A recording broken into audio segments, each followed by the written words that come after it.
শাসকদের ব্যর্থতায় স্বাধীনতার 53 বছরেও আত্মমর্যাদায় দাঁড়াতে পারেনি বাংলাদেশ। কুয়েতে মত বিনিময় সভায় এমন মন্তব্য করেছেন জামায়াতের আমির ডাক্তার শফিকুর রহমান। তার দাবি, জামায়াত ক্ষমতায় এলে শাসক নয়, খাদেম হয়ে কাজ করবে। বলেন, বাংলাদেশের মানুষ আর দুর্নীতি ও দুঃশাসন দেখতে চায় না। এ সময় দূতাবাসের কর্মকাণ্ড নিয়েও প্রশ্ন তোলেন জামায়াতের আমির। কুয়েত থেকে জাহাঙ্গীর খান পলাশের তথ্যছবিতে ডেস্ক রিপোর্ট।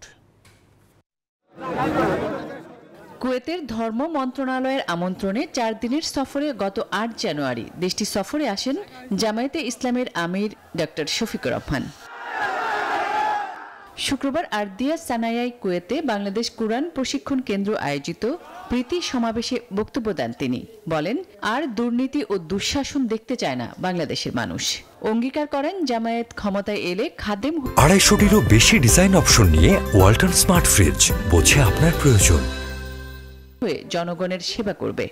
আমাদের জাতি দেশে বিদেশে এখন আর কোনো দুরাচার স্বৈরাচার চায় না, কোনো ফ্যাসিস্ট চায় না, কোনো দুর্নীতিবাজ চায় না, কোনো দুঃশাসন চায় না।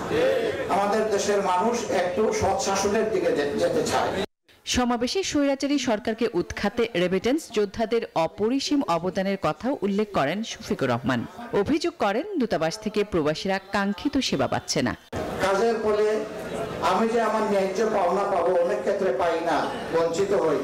আমার সরকার, আমার এমবেসি আমার পাশে দাঁড়ায় না। আজকে এখানে এই কথাগুলো বলেছেন আপনারা, তাহলে এমবেসি এখানে কেন? তবে রেমিটেন্স পাঠানোর পাশাপাশি বিদেশের আইন মেনে কাজ করতে প্রবাসীদের প্রতি আহ্বান জানান জামায়াতের আমির। এখানে যারা বাংলাদেশি প্রবাসী আছেন তাদের দুঃখ দুর্দশা দেখতে হবে। Desk report, news 24।